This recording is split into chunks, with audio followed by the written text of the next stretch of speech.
So those there are titanium vegetable peelers, and the reason I'm going on and on and on about titanium vegetable peelers, certainly in the last few videos, is I'm having a real tough time getting the finish on them I want. Those ones I just showed you there, I'm getting the finish, there's just little flaws, little scratches. So if you'll forgive me again today is going to be another generic kind of video on basically, I mean, here's an example. I don't even know what I'm talking about right now. Like, my brain is fully in tumbling mode. These titanium vegetable peelers and cheese slicers need to get done. They need to get done fast. They're for my machinist's Kickstarter project. I have 1,500 pens, titanium pens and mechanical pencils coming up to be tumbled right after this. Actually, before that, I have like 1,000 or 2,000 pill pots, which are, I don't know if I have any here. Here's an example here. So you see in there those sort of titanium pots. Here are some lids there. I have a whole bunch of those to be tumbled in there. And you know, like these titanium vegetable peelers and cheese slicers, they're hitting each other in a certain way and leaving like micro scratches here, there and everywhere, sort of randomly.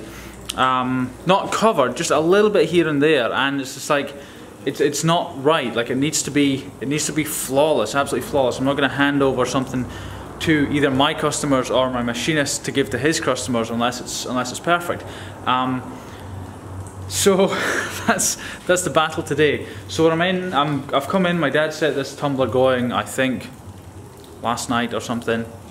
I'm just doing a little bit of a water changeover thing. Like I'm gonna do some water thing on it, and yeah. So I'll leave it. Come back this evening, and I've got a couple. I'm actually doing some tests in the centrifugal tumbler. Yeah, I think I'm just going on and on. This really isn't a very good day for doing a video. I'm not showing you any spinner stuff. I'm not showing you any machining, anything like that. I am trying to sort out my business. This is real, this is raw, and that's where my brain's at, and that's the kind of video you're going to get today, and we both just have to deal with it.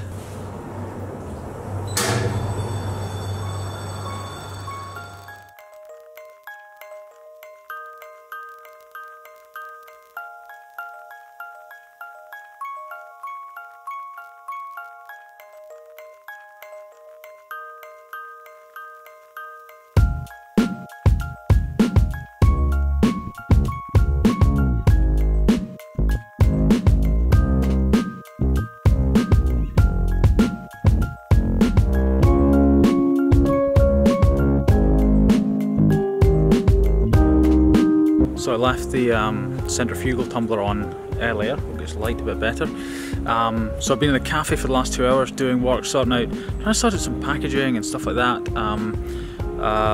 other stuff. So what I'm going to do now is go back down to the workshop. Oh, it's dark.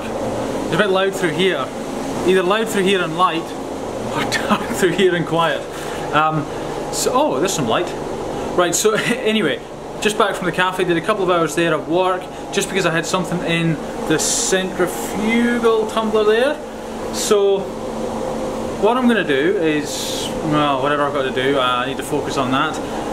However, if you have a look here, usually we use a particular type of compound from Roslin, the people that make the vibratory tumbler, but sometimes we just use soap, the kind of soap you get in your, like when you're washing dishes. We sometimes do that, and when we use that, this happens.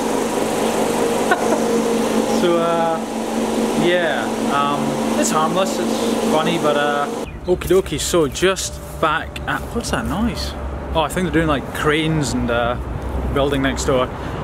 Just back at the house right now. A couple of questions came in via the YouTube comments that I thought were quite good, or you know, at least interesting. So I'm just going to try and find those just now. Actually, in yesterday's video, which I only uploaded maybe 9 hours ago, 8 hours ago, I said I was just like I'm thinking of not doing a video every day, because like, they're not hugely popular relative to, say, videos where I make fidget spinners and other stuff like that. But there's just been such a sort of overwhelming response, not in terms of numbers, but in, you know, what people are getting out of the videos. You know, saying they tune in every day, they never miss an episode. I've had private messages, emails from a few people, and they're just like, they, you know, tell me kind of what they get out of it, and it's just like those few people. It motivates me. I will be honest, when I get good comments like that, and you know, they're honest comments that say, "Hey Magnus, you know, like, I really do watch your videos, they're great, I look forward to them every day." It's like, even a handful of those are like enough to make you go, yeah, let's keep going with this. So in the meantime, I'm gonna keep going. I'm not gonna do like 2 or 3 videos a week. I'm gonna keep doing one every day, even if by my own admission they're not that interesting, they're not that exciting, it's not the top of YouTube. But you know, like, it is my life, or at least part of it, my business, what I do, and so I try to bring you along. And I think the videos are getting sort of they're getting more real every time, like, because it takes a long time to do editing, and I kind of like just talking like this little bit I've done here, hardly any editing on it. I mean, how do I know that when I'm recording it? But I just know. Anyway, let's try and find some of these questions. Hey, have you ever thought of making a fidget spinner with multi-tool characteristics? Not really. My approach to fidget spinners is performance fidget spinner. It's a fidget spinner and nothing else. That's typically my approach to everything. You know, like, if I make a pen, it's a pen, it doesn't have any other features. If I make a carabiner, it's a carabiner, it doesn't have a bottle opener on it, you know, that kind of thing. So if it's a fidget spinner, it's a fidget spinner, and it's a damn good one. And I do a second part of that question, and have you ever considered making a fidget spinner with sides that are different sizes so it looks lopsided but it's balanced? Not really. I mean, kind of. Like, I've thought pretty much everything, every sort of possibility and non-possibility and that kind of thing. And you know, it's you know, I've got a few core things. I want to focus on, like, the 2 or 3 spinner concepts that, you know, personally I want to bring to fruition, but also that people have been like, you have to make that. So that's sort of been concentrating on now, at least sort of getting, you know, bringing to life. This next question is with regard to, you know, maybe instead of doing a video every day, doing it, you know, 2 or 3 times a week. And Ted says, I watch every day, but I think if you cut it down to 3 days a week, you might be able to help other parts of your business more. Yeah, I'll tell you what the problem is, or the potential problem as I see it. If I don't do it every day, then, you know, if I think, oh, I'll just do it, you know, 3 times a week or a couple of times a week, or when I think I've got something interesting to say, without a doubt, I'm convinced I just won't do anything. I'll be like, oh, nothing today, oh, I'm too busy, I've got this with the business, got through this problems. Like right now, for instance, I've got real issues, as you know, with the, not real issues, issues with the titanium peeler and cheese slicer projects, getting them tumbled and getting the finish right. And so, like, that's going to take a week or 2, 3 weeks. I don't know how long it's going to take to solve, I'm not sure. And that's what's going to be on my mind, and I'm just going to be like, oh, I'll do a video tomorrow, I'll do a video tomorrow, and tomorrow never arrives. Magnus, why don't you buy a 3D printer? I know you have said you absolutely hate plastic, but it would make prototyping much cheaper and faster. I've answered this before, quite a number of weeks or months ago. I do have a 3D printer. In fact, I have 1, 2, I did have 3 at one point.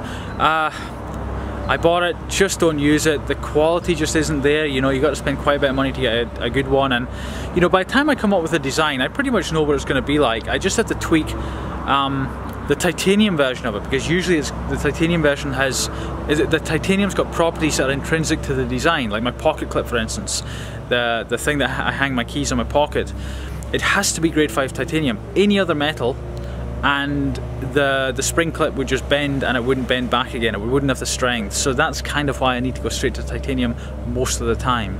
Right, I think I will call it, right, oh, one more question. Is there a Mrs. Magnus? No, there's not a permanent one anyway. I think I will call it a day at that. Part of the reason is I'm losing light, the other reason is someone's just come to cut my grass, and so they're like round the corner. It's about to get hugely loud. It's already loud. There's a digger over there. I will of course leave you with a quote. It is by Daniel Kahneman, and he said, "Nothing in life is quite as important as you think it is when you're thinking about it."